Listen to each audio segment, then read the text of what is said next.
জগদ্ধাত্রী পুজো মানেই মামার বাড়ি। ছোটোবেলা থেকে প্রত্যেকটা বছর জগদ্ধাত্রী পুজোতে মামার বাড়িতে যেতেই হবে। যদিও চন্দননগরে নয় আমার মামার বাড়ি বা কৃষ্ণনগরও না আমার মামার বাড়ি বলছিতে, বাট ওখানেও জগদ্ধাত্রী পুজো ভীষণ ধুমধাম করে পালন করা হয়। তো রাত প্রায় 1:30 আমরা ঠাকুর দেখতে বেরিয়ে গেছি। আর প্রত্যেক বছরের মতো এবছরও আমি মামার বাড়িতে এসেছি, বাট আমার ঠাম্মার বাৎসরিকের কাজ যেহেতু পড়ে গেছে তাই আমাকে তাড়াতাড়ি চলে যেতে হবে। আর আমি রেডি হয়ে গোলুকে একটু আদরও করে নিচ্ছি। এদিকে আমরা সবাই রেডি হয়ে গেছি আর গোলুও যাচ্ছে আমাদের সাথে রাত 12টার সময় ঠাকুর দেখতে। তো চলো দেখো ঘড়িতে কটা বাজে, পুরো 11টা 40। আমরা এখন সবাই রেডি হয়ে বেরিয়ে গেছি ঠাকুর দেখতে। তো এখন মোটামুটি রাস্তাঘাট ফাঁকা, আর যেহেতু এবার জিজুরা মাসিরা সবাই আছে, সবাই মিলে অনেক বছর পর সবাই মিলে একসাথে ঠাকুর দেখতে গেলাম। আর আজকে রাত্রে যাচ্ছি জিজুদের সাথে গাড়ি করে, কালকে আবার মামির সাথে বেরোবো। তো আজকে মোটামুটি সব কটা ঠাকুর আমরা দেখে নেব, কারণ যেহেতু রাত্রিটা অনেকটাই ফাঁকা ফাঁকা হয়ে গেছে রাস্তাঘাট। আমরা ঠাকুর দেখতে এসেছি, ভিড় ছিল হালকা, মানে খুব বেশি না, অল্প কয়েকজন ছিল যেহেতু রাত 12টা বেজে গেছে। আর এখানে তো এত বড় করে পুজো হয় না, বাট তাও খুব সুন্দর সুন্দর হয়, মানে আমাদের কাছে এটাই অনেক বড়। এটাই আর কি, যেহেতু নিজের মামার বাড়ির পুজো বলে কথা, মামার বাড়ির ওখানে। তো যাই হোক, দেখো প্রত্যেকটা প্যান্ডেল তোমাদের সাথে শেয়ার করলাম, আর বেশি যে কটা ঠাকুর দেখেছি সব কটাই তোমাদের সাথে শেয়ার করছি, তোমরা দেখো। বলচিতে কিন্তু জগদ্ধাত্রী পুজো ভালোই হয়। তো প্রত্যেক বছর মানে এখানে আসি, আর দেখো দেখি গোলু গাড়ি চালাচ্ছে আমাদের। যাই হোক, আর এখানে প্রতিমাগুলো কিন্তু ভীষণ বড় বড় হয়, মানে চন্দননগরের প্রতিমার মতো। আর এটা ছিল এবছরের আমার সেরা প্রতিমা।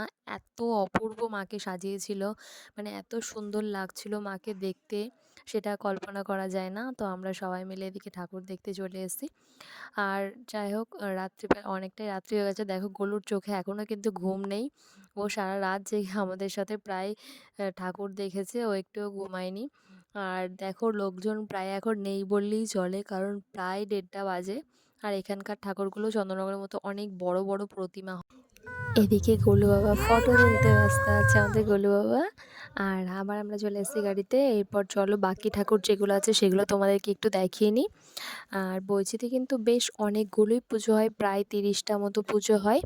আর এবারে প্যান্ডেলগুলো অতটাও বড় বড় হয়নি, বাট তাও ভালো হয়েছে, প্রতিমাগুলো ভীষণ সুন্দর হয়েছে। দেখো আমরা সবাই মিলে এবার আরেকটা প্যান্ডেলে চলে এসেছি। তো এই প্যান্ডেলটাও ভালো করেছিল, প্রত্যেক বছরই ভালো করে। আর এখানে দেখো আমরা লাস্টে এসেছি, তো এখানটাতে কি লোকজন ছিল না, শুধু মাতাল ডান্স হচ্ছিল, আর যেটা দেখে আমরা সবাই অনেক মজা নিচ্ছিলাম। আবু কি হচ্ছে কি হচ্ছে কি হচ্ছে কি হচ্ছে কি হচ্ছে কি হচ্ছে তো চলো, এখানে বাচ্চাগুলোর ঘুম পেয়ে যাচ্ছে 1:16। এখন আমরা লাস্ট প্যান্ডেল, যেটা আমাদের ওখানে প্যান্ডেল ছিল কল্যাণীতে, সেখানে এসেছিলাম।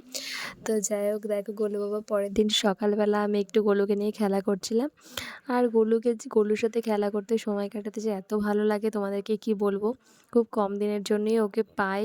আর এটাকে দেখো একবার, তোমরা দেখো জাস্ট এই ভিডিওটা, আমি মজার ছলেই নিয়েছিলাম, কিন্তু কিছু কিছু জিনিস হয় না যেগুলো দেখলে মন ভরে যায় বা মনে থেকে যায়।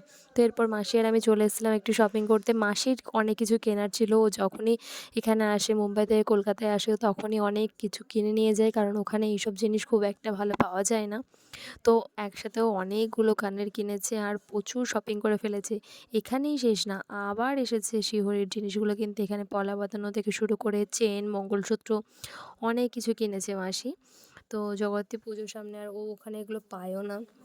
আর প্রত্যেকটা জিনিস ভীষণ সুন্দর হয়েছে। তো এরপর আমরা একটু অ্যাপেলো ফার্মেসিতে এসেছি, ওখানে গরুর জন্য কিছু জিনিস কিনে নিয়ে চলে এসেছি। তো এটা ছিল আমার সেই দিন সন্ধ্যেবেলার লুক, যেদিন আমি মামির সাথে বেরিয়েছিলাম আর মামির শাড়ি পরেছিলাম। মামির এই শাড়িটা আমার খুব পছন্দের ছিল, মামিকে বলেছিলাম একদিন পরবো, আর এটা আমি পরেও নিয়েছি। দেখো অষ্টমীর সন্ধ্যা, কেমন ভিড় বইছিতে, ভীষণ ভিড় হয় এখানেও। এখানে চন্দননগরের মতোই ভিড় হয়।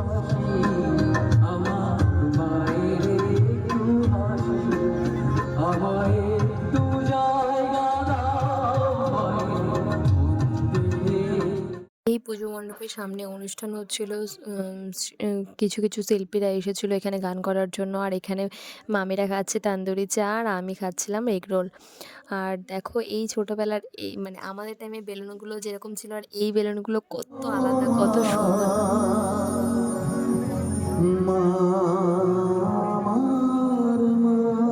এবার চলো মেলা থেকে কিছু কেনার পালা। আমি মেলা থেকে এই স্ট্রেনারটা কিনেছিলাম। এটা আমার বাড়ির জন্য দরকার ছিল, মা অনেক দিন থেকেই বলছিল। আর এখানে দেখো লাইটিংগুলোও কিন্তু এবার ভীষণ সুন্দর করেছে, যেহেতু প্যান্ডেলগুলো খুব একটা বড় হয়নি তাই লাইটিংগুলো কিন্তু ভালোই করেছে এবার। আর এবার দু একটা প্যান্ডেল দেখে নিই মামির সাথে, যেহেতু কালকে জিজুদের সাথে এসেছিলাম রাত্রে, আমার সব ঠাকুরই দেখা হয়ে গেছে, তাও মামির সাথে আজকে এসেছি। তো অল্প কিছু ঠাকুর দেখলাম। আর এই ভূতের প্যান্ডেলটা প্রত্যেক বছর এই স্টেশনে এই ভূতের প্যান্ডেলটা হয়।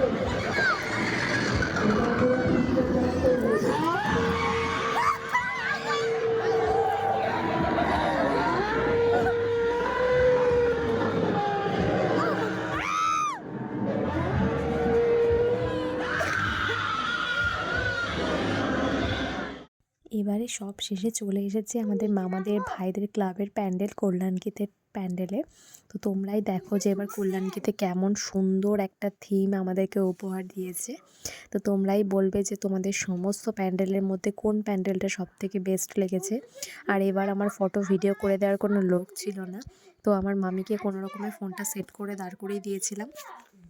সত্যি কথা বলতে আমার ফটো বা ভিডিও তো করে দেওয়ার জন্য আমি কাউকে পাই না, পুরোটাই আমাকে নিজেকে করতে হয়, কেউ একটু আমার ফোনটা ধরেও দেয় না। আর যাই হোক, কল্যাণকীর্তের প্যান্ডেল তোমাদের কেমন লাগলো অবশ্যই জানিও। আমার তো সব থেকে ভালো লেগেছে এই প্যান্ডেলটা। তো এবার গরুকে একটু আদর করে নিই, আর কালকে বাড়ি চলে যাবো, তাই মনটা অনেক খারাপ, যদিও প্রত্যেক বছর একটু দেরি করে যায়, এবছর ঠাকুমার কাজ পড়ে যায়, চলে যেতে হবে। তো চলো তোমরা সবাই ভালো থেকো, অন্য একটা ব্লগে দেখা হবে। তো মামার বাড়িতে আসলে কী করে যে দিনগুলো চলে যায় এত তাড়াতাড়ি সত্যিই ভাবাই যায় না। আর বিশেষত গরুরা থাকলে, মাসিরা থাকলে এত তাড়াতাড়ি দিনগুলো চলে যায় না। কার সাথে দিনগুলো এখানেই থেমে যেত খুবই ভালো হতো।